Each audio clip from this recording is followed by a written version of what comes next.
Have you ever thought about how sometimes the biggest, most complicated ideas can be explained with something incredibly simple? What if you could tell a story, one that spans creation, our mistakes, and even redemption, using just 5 colors? It sounds almost too simple to be true, but it's a real way some people share one of the world's most enduring spiritual narratives. Let's take a look at how it works. So, here's the big question. Can these 5 simple colors really carry the weight of such a massive, ancient story? Well, we're about to find out.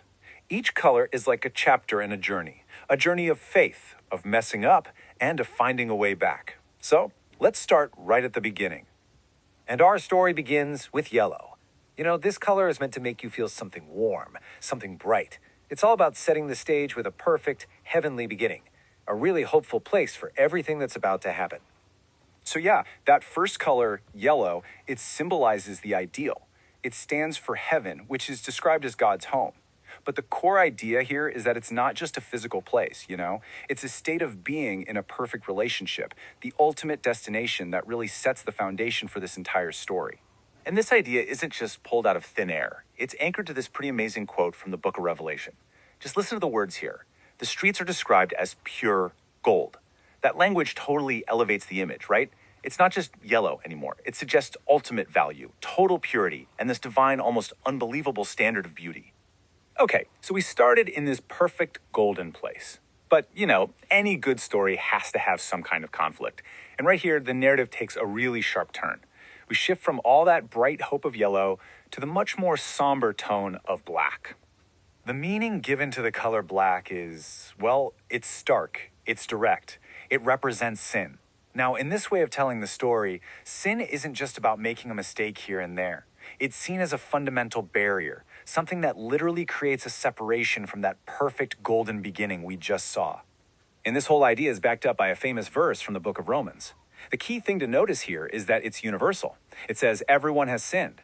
So this isn't an issue for just a few people. It's framed as a universal human condition. And that really establishes the core problem that the rest of this story is going to try and solve.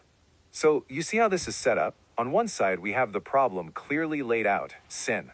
And then the narrative immediately pivots to what it presents as the solution on the other side, sacrifice. This is the turning point, connecting the conflict directly to its resolution. And that solution is introduced with our third color, red. This is the dramatic climax of the story. It's a moment of really profound action and consequence. Red is given an incredibly specific and powerful meaning here. It symbolizes the shed blood of Jesus. In this story, this act is presented as the ultimate sacrifice, the payment that was made to solve that problem of sin, the problem we saw represented by the color black. And this quote from Romans is so important because it frames that sacrifice not as some cold transaction, but as a deep, profound act of love. And the most critical detail is when it happened, while we were still sinners. That timing is what defines it in this story as an act of totally unconditional grace. Okay, so after all the drama and intensity of red, we get to the resolution. The whole tone of the story shifts again, this time to one of hope and renewal, and it's all captured by the color white. So think of it like this. If black was the problem and red was the solution, then white is the result. It symbolizes a state of purity, of forgiveness, a totally clean slate. It's the internal transformation that happens after someone accepts that sacrifice. And this verse from 1 John is kind of like the how-to guide. It directly links being made white, or pure, to the act of confession. It basically lays out the path to getting that clean heart that we're talking about here. But wait, the story doesn't just end with a clean slate.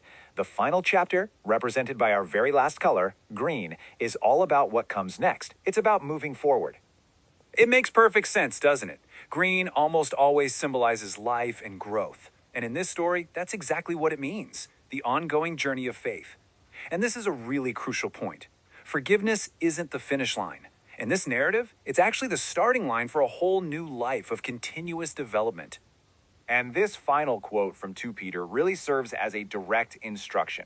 It reinforces that idea that the life of a believer is this continuous process of learning and growing, kind of like a plant always reaching for the sun. All right, so let's just do a quick recap of this whole 5-color journey. We start with the promise of heaven in yellow. Then we confront the problem of separation caused by sin with black. We find the solution in the red of Christ's sacrifice. That results in a forgiven heart, represented by white. And finally, we move into a life of continuous growth, which is symbolized by green. It's a complete story, a whole narrative arc in 5 simple steps. So there you have it, the entire journey from the gold of heaven to the darkness of sin, the sacrifice of red, the purity of white, and finally the growth of green. It's a really powerful example of how simple symbols can be used to communicate incredibly deep and complex ideas. And I guess the question that leaves us with isn't just about this one story, but about the power of stories themselves to shape how we understand our world, one color at a time.